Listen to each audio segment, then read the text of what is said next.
ধানের ফলন বাড়ানোর জন্য শেষ মুহূর্তে অর্থাৎ ধানের শীষ বের হওয়ার আগে এবং পরে আমরা ধানে কোন সময় ভিটামিন বা পিজিআর কীটনাশক ও ছত্রাকনাশক প্রয়োগ করব, শীষ বের হওয়ার আগে না শীষ বের হওয়ার পরে না থোর আসার সময়, আজকের ভিডিওতে এ নিয়ে আলোচনা করব।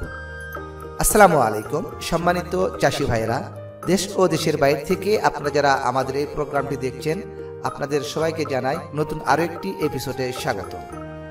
আজকের এপিসোডে আলোচনা করব ধানের ফলন বাড়ানোর জন্য শেষ মুহূর্তে অর্থাৎ ধানের শীষ বের হওয়ার আগে না ধানের শীষ বের হওয়ার পরে আপনারা কোন সময় ভিটামিন বা পিজিআর কীটনাশক ও ছত্রাকনাশক প্রয়োগ করবেন সে সম্পর্কে। অনেকে আমাকে প্রশ্ন করেছে যে ভাই, ধানের শীষ বের হওয়ার সময় কিংবা শীষ বের হওয়ার পরে যখন ধানে ফুল থাকে তখন কি ভিটামিন বা পিজিআর কিংবা কীটনাশক বা ছত্রাকনাশক আমরা প্রয়োগ করতে পারবো কিনা। তাই আপনাদের প্রশ্নের উত্তরগুলো দেওয়ার জন্য আজকের এই পর্বে আপনাদেরকে জানাবো ধানের ফলন বাড়ানোর জন্য শেষ মুহূর্তে অর্থাৎ ধানের শীষ বের হওয়ার আগে ও পরে আপনারা কখন কোন সময়ে ভিটামিন বা পিজিআর কীটনাশক ছত্রাকনাশক প্রয়োগ করবেন সে সম্পর্কে। তো তার আগে ছোট্ট একটা রিকোয়েস্ট, এখনও আপনারা যারা আমাদের এই চ্যানেলটি সাবস্ক্রাইব করেন নাই, অবশ্যই আমাদের এই চ্যানেলটি সাবস্ক্রাইব করে আমাদের এই ছোট্ট পরিবারের সদস্য হন এবং পাশে থাকা বেল আইকনটি অন করে দিন। আর অলরেডি আপনারা যারা সাবস্ক্রাইব করেছেন তাদেরকে জানাই অসংখ্য ধন্যবাদ। সম্মানিত চাষি ভাইরা, ধান যখন বের হয়ে ধানে ফুল অবস্থায় থাকবে তখন কোনো প্রকার কীটনাশক, ভিটামিন বা ছত্রাকনাশক দেওয়া যাবে না। তার কারণ এ সময় ধানের পরাগায়ন হওয়ার সময়। এ সময় যদি আমরা ধানে ঔষধ স্প্রে করার জন্য ধানের জমির ভিতরে হাঁটাচলা করি বা ওষুধ স্প্রে করি তাহলে ধানের পরাগায়ন হবে না, ফুল ঝরে যাবে। এখন প্রশ্ন হবে বা প্রশ্ন করবেন যে ভাই কখন দিব? হ্যাঁ, অবশ্যই ধানের দানা যখন দুধের অবস্থায় সৃষ্টি হবে, একটু শক্ত শক্ত ভাব হবে, সে সময় আপনারা ভিটামিন বা কীটনাশক দিতে পারেন। আবার যখন দেখবেন যে ধান থোর অবস্থায় আছে সে সময় আপনারা প্রয়োজনে ভিটামিন, পিজিআর, অনুখাদ্য, সার, কীটনাশক দিতে পারবেন। তবে ধানের গাছের অবস্থা বুঝে যদি প্রয়োজন হয় তবেই আপনারা থোর থাকা অবস্থায় ইউরিয়া সার প্রয়োগ করতে পারবেন। সম্মানিত চাষি ভাইরা, ধানের যখন শীষ বের হয়, ধানের দুধ অবস্থায় একটু শক্ত বা দানা দানা হওয়া শুরু করে বা শুরু করবে, তার আগে এবং তারপরে এ সময় ধানের মাজরা পোকা আক্রমণ করতে পারে। মাজরা পোকা আক্রমণ করার ফলে ধানের গোড়াতে কেটে দেয় এবং শীষ সাদা হয়ে বের হয়। অনেক সময় মনে করেন যে কোনো ভাইরাস আক্রান্ত হয়েছে। আমরা কিভাবে বুঝবো যে এটা ভাইরাসে আক্রান্ত হয়েছে না মাজরা পোকা কেটেছে? সম্মানিত চাষি ভাইরা, মাজরা পোকা শীষ কেটে দিয়েছে, যে শীষটা সাদা বেরোবে সেই শীষটা ধরে যদি ওপর দিকে টান দিলে উঠে আসে তাহলে বুঝবো যে মাজরা পোকা আক্রমণ করেছে। এমন অবস্থায় আমরা প্রতি বিঘা জমিতে এমিনেন্স কোম্পানির রেড কাট নামক কীটনাশক প্রতি বিঘা 33% জমিতে 75 গ্রাম হারে পানির সঙ্গে মিশিয়ে স্প্রের মাধ্যমে জমিতে স্প্রে করতে হবে।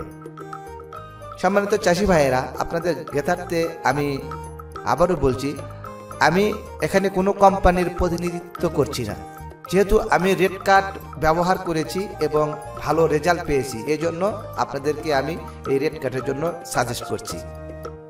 সম্মানিত চাষি ভাইরা, ধানের দানায় যখন দুধ সৃষ্টি হয় তখন এর সময় আরেকটি পরিচিত পোকা আক্রমণ করে। সেটি ছোট হলেও কিন্তু তার ক্ষতির পরিমাণ অনেক বেশি হয়ে যায়। সেটি হচ্ছে গান্ধি পোকা। আমরা অনেকে জানি না যে এই গান্ধি পোকা ছোট হলেও আমাদের যে কি ধরনের ক্ষতি করে। এই গান্ধি পোকা ধানের উপরে বসে এবং ধানের দুধ থাকা অবস্থায় রস চুষে খায়, এতে করে ধান চিটা হয়।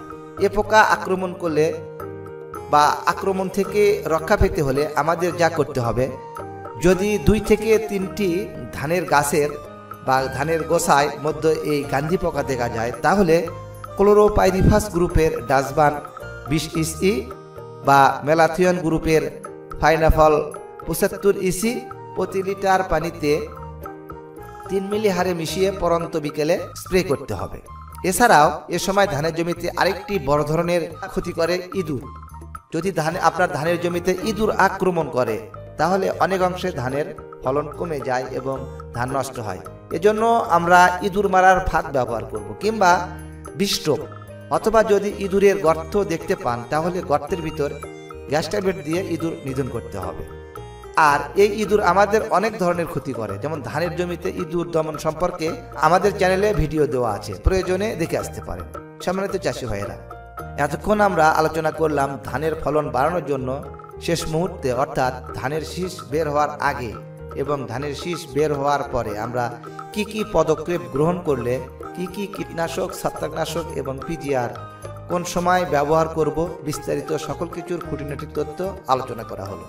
এতে যদি আপনাদের বুঝতে অসুবিধা হয় তাহলে অবশ্যই কমেন্টস করে জানাবেন, আমি চেষ্টা করব আপনাদের প্রশ্নের উত্তর দেওয়ার জন্য।